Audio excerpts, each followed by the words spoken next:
All right, good morning, everyone. Welcome to Healthy for the Holidays 2022, day 7, I believe. And I'm going to do 2 things today. We are talking about the nervous system this week, and I'm going to talk about the concept of neuroception today. And I'm also going to answer one of your questions that you asked last week. Because as I said, if you want to submit questions for me, I'm happy to answer them on one of these videos live for you. So, first, I will actually answer the question that I got, and then we'll go into the topic of neuroception today. So the question was this. We were talking about calorie deficit, which I'll talk about in a second. And she says, calorie deficit is confusing. Macros programs allow more calories than follow-on programs like MyFitnessPal. I think what she means by that is programs like Noom or MyFitnessPal, where you kind of punch in your data and they spit out a calorie algorithm. I think that's what she's talking about. She's saying macros programs allows more calories than follow-on programs like MyFitnessPal and counting calories. Is there a difference if you are staying within the macros? I hope that makes sense. I believe that what she's asking, I think what she's saying is when you enter your information into a MyFitnessPal or a Noom or something like that, it spits out a sort of calorie goal for you. And she's saying those calorie goals are much lower than when you do macro programs. If somebody were to give you your macros. Now, if you don't know what macros are, that is short for macronutrients. And the major macronutrients are protein, carbohydrates, and fat. And one of the ways that people can track their energy intake, in other words, calorie intake, energy intake, is through looking at macronutrients. So trying to hit protein goals or fat goals or carbohydrate goals, that is called macros. That's called macronutrient counting. So instead of counting calories, which by the way, if you're counting macros, you're still counting calories, which is totally fine. Instead of counting only calories, you're looking at trying to hit macronutrient goals. And what she's saying is that in her experience, when people are giving you macro goals to hit, it ends up being more calories than a MyFitnessPal or a Noom or something on a calorie algorithm. And I want to say a couple things to that. Number one, I never, ever, ever, ever recommend you following a algorithm-based calorie goal. So programs like MyFitnessPal and Noom and other programs like that, I never recommend you following their standard goals. Now, I have heard throughout the years that, for instance, Noom has changed its policies and has increased the calorie intake, but historically, those programs like MyFitnessPal and Noom and things like that are notorious for giving too low of a calorie goal. They use an algorithm based, and that sort of the philosophy behind the algorithm is like, well, if a little is good, then less is even better. And that is not the case when it comes to weight loss. So I never recommend following MyFitnessPal or Noom or algorithm-based goals. The only program that I have seen that I stand behind and recommend as far as a sort of algorithm-based goal is a program called Carbon. And in Carbon, they ask you enough questions, and there's enough data and research behind that program that I trust the caloric and macronutrient ranges that they give you. So the reason why you're seeing the difference between macro targets and calorie goals as seemingly getting more food is because usually those algorithmic calorie goals are way too low. And I never recommend people following those. And in my view of, it's not just my view, what the data and the science shows us is you should never be eating fewer calories than your basal metabolic rate. And those programs are notorious for spitting out calorie goals that are below that. And that will never be sustainable long-term. Your body will fight you to eat more, and people end up overeating when they're trying to hit a goal that's too low. Now, I go over this for an entire 2 weeks in my programs as to, why this happens, how this happens, how to set calorie goals that are appropriate for you and that are sustainable, that you can reach over time.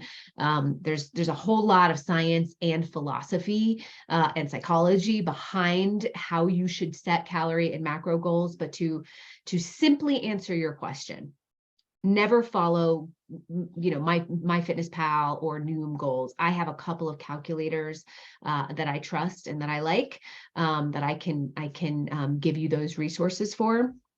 But I would, as a general rule, never follow like Noom or MyFitnessPal calculators. You want to find a macronutrient goal or a calorie goal that is specific to your goals, your activity level, your age, your gender, those kinds of things. There needs to be enough information that goes in there. And even though MyFitnessPal has you put in some of that information, notoriously, their algorithm is based on, well, if you lose weight at 1,500 calories, then 1,200 calories will make you lose weight even more. It's ineffective, and it does not help people with sustainability and consistency. So the reason why you're seeing the difference is perhaps when you've gotten a macronutrient goal that came from someone who was using a different set of metrics, who was tailoring it specific to you, and who perhaps has more knowledge in how to set those types of goals. So it's hard to answer that question without some specificities to be able to show you. But as a general rule, MyFitnessPal, Noom, terrible at giving you goals to hit. I would never trust those. I will throw some links for you in the comments here if you're on Facebook, the comments if you're on Mighty Network, and in YouTube. I'll throw the links in there that you can take a look at your own specific macronutrient and calorie goals. To answer the other part of your question, which is there a difference if you are staying within the macros? If you've been with me long enough, you'll hear me say, the formula for weight loss is very, very simple, and it's very, very true. It has stood the test of time. And the formula is you need to be in an energy deficit. In other words, you have to be consuming fewer calories or macronutrients than you're burning, right? And if you are in an energy deficit for a sustainable, consistent period of time, your body will start to release the weight. So when you ask the question, does it matter whether you're counting calories or macronutrients or doing, a low carbohydrate plan or a low fat plan or a low salt plan, it doesn't matter. Whatever way of consistently maintaining an energy deficit, and it does not need to be a large deficit. In fact, I do not recommend large deficits. I recommend small deficits that you can sustain and maintain over time. That's how we create consistency. That's how we create long-term weight control, okay? So no, it doesn't matter if you're counting calories or counting macros. It's all the same. They're all different ways to create an energy deficit, a calorie deficit, sustainably over time. Okay, so I hope that answers your question. I hope we got to what the heart of the question was. All right, moving on to today's nervous system topic, I want to talk about neuroception. So yesterday, I introduced the nervous system as your control panel for life. So, before we do anything, like my nervous system right now is directing me to speak, to move, to act, to breathe, to think, for my heart beating. My nervous system is the control panel running my entire body, okay? Excuse me, still getting over my cold. One of the ways that the nervous system works is through a process called neuroception. And that term was coined by Stephen Porges, who is the founder of polyvagal theory. And that term essentially means that your body is scanning the environment, what we call inside, outside, and between. Your body, the cells in your body, the nerve endings in your body is constantly scanning your environment, what we call micro moment to micro moment. So every second, every nanosecond, every moment of every day, your body's conducting a scan of the environment. And the environment means inside your body. How does my internal environment feel? Are my organs producing? Is my temperature correct? Am I breathing in a way that feels safe? Is there any bugs or bacteria in my body? Do I have any viruses? It is scanning the environment inside your body.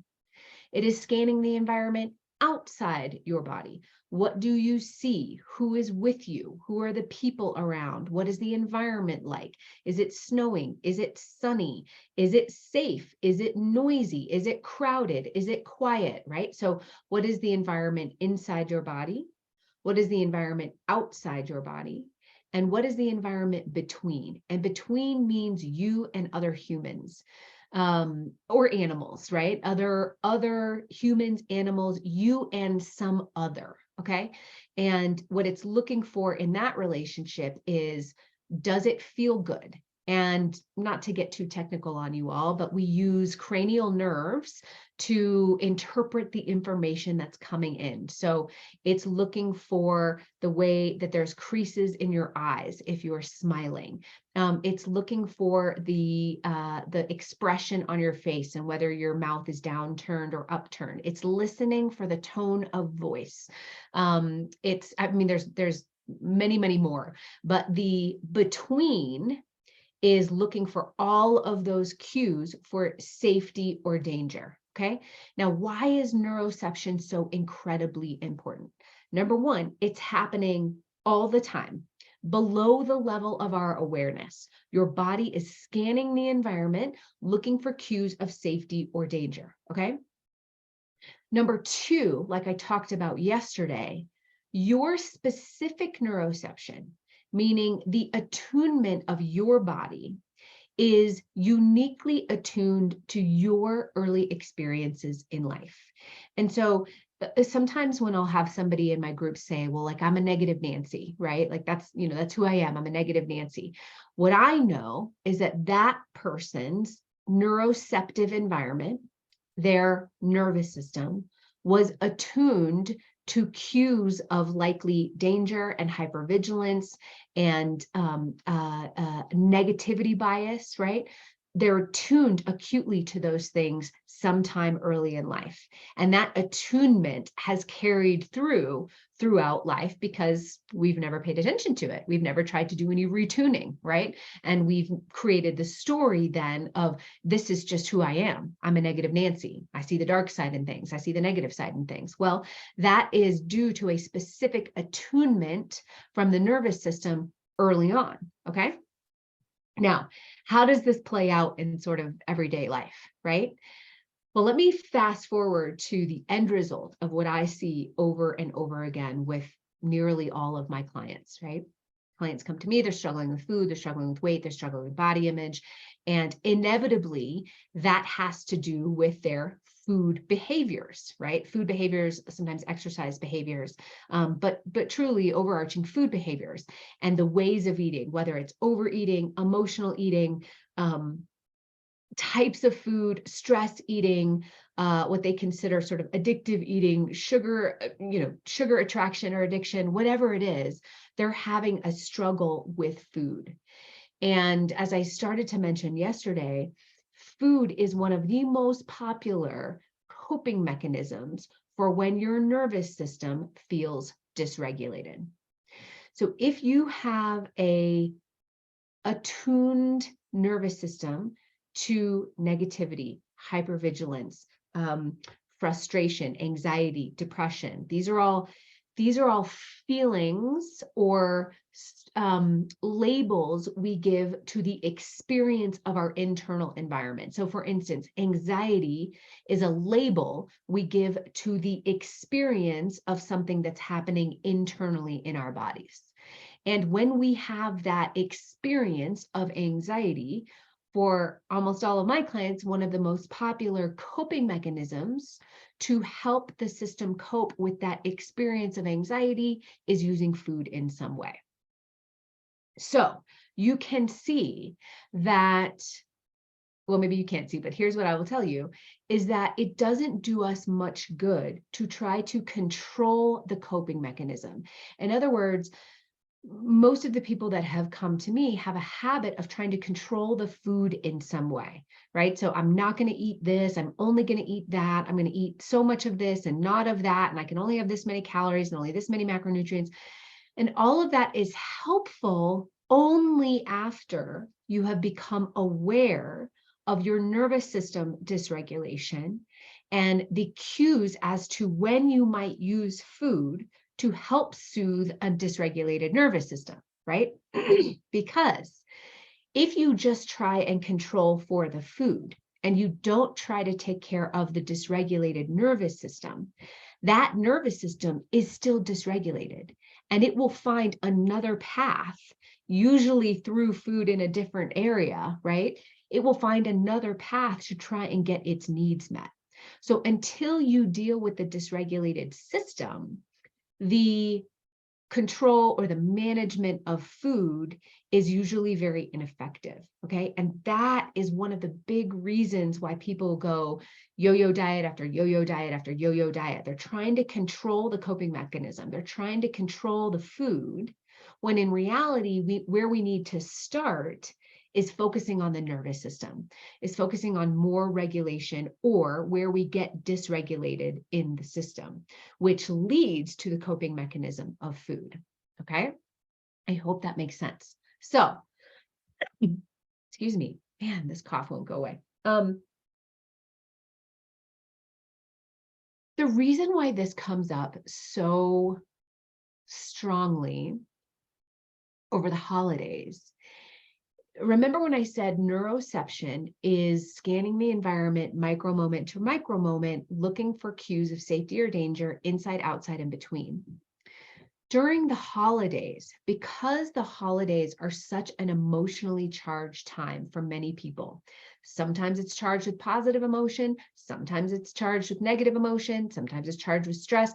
Usually the holidays bring a lot of emotion to a child, and that carries throughout childhood. And anytime we have strong emotions attached with an experience, that does what's called firing and wiring, okay? Hebb's law is firing and wiring, meaning the stronger the emotion, the stronger the wiring into our system of the memory of that experience. Now, during the holidays, you don't actually have to experience the same situation, meaning you don't have to be at your parents' house and you don't have to be talking to your brother and your uncle doesn't have to be over for dinner, for your body to remember the emotion of that experience. So the holidays oftentimes brings a tangle of fired and wired emotions that, depending on what type of emotions those are, can trigger a dysregulated nervous system. So can trigger a system that remembers what it was like to feel that emotion around this time of year. And so many people experience, don't get me wrong, many people experience joy and excitement and elation and peace and love and connection during the holidays. And at the same time, or separately, people experience sadness or loss or grief or nostalgia or something else mixed with that, and sometimes completely separate. Now, if your unconscious coping mechanism is to turn towards food for both joy and elation and connection, or sadness, nostalgia, and loneliness, or whatever it is, if your coping mechanism is to turn towards food when your system remembers those experiences, then food becomes a difficult challenge, especially this time of year, okay? So I hope I kind of set up the foundation a little bit for how the nervous system interacts with food choices and maybe why this time of year can be so tricky and challenging for people. In the next couple of days, I'm going to talk about some strategies to stay connected to the system and to make food decisions differently this year based on some of this knowledge. Okay. If you have questions about it, please feel free to send me a message and I will make sure to try and answer your question. As a reminder, I always remind people this time of year, I'm on here for 15, 20 minutes a day. It is not adequate time for me to go through the entire nervous system, how to track your system, how to identify your system in particular. That takes a lot of in-depth teaching and education. Of course, I do all of that in the SHIFT program. So if you're not already on the wait list for the SHIFT that starts in January, I'll pop that link in here. Make sure you jump on that if you want a really deep dive into the way the nervous system works in general, and specifically your nervous system and understanding your cues and triggers. All right, everybody, I will see you here tomorrow, same time, same place.